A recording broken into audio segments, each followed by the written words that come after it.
Deer বুড়ি, কেমন আছো?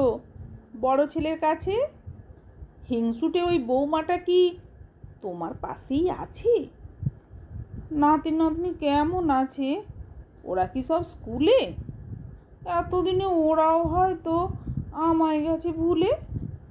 সে যাক ভুলে, এবার তুমি তোমার কথা বলো। তোমার হাঁটুর ব্যথাটা কি এখন একটু ভালো? আসার সময় তোমার প্রেশার ছিল অনেক বেশি, উপরে প্রায় 200 ছিল, নিচে ছিল 80। এখনো কি তোমার প্রেশার একই রকম আছে? থাকলে পরে ওষুধ চেয়েও বড় খোকার কাছে। সুগারটাও তো বেশি তোমার, মিষ্টিটা কম খেও। মাঝে মাঝে সুগারটাকে চেক করিয়ে নিও। এসেছিলাম দেখে তোমার হার্টে ব্লকেজ আছে। দেখিয়েছে কি ওরা তোমায় স্পেশালিস্টের কাছে?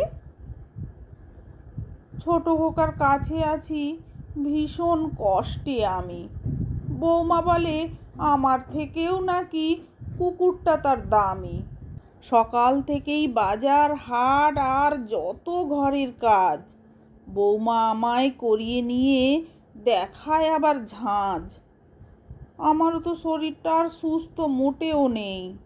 হাত পাগুলো কাঁপতে থাকে, উঠে দাঁড়াই যেই। কি আর করব, এটাই হয়তো বুড়ো হওয়ার জ্বালা। হওয়ার ছিল ভাগের মা আর ভাগের বাবার পালা। পারলে তুমি ভালো থেকো, একটু আধটু ঘুরো। চিন্তা বৃথাই আমার জন্য। ইতি, তোমার বুড়ো।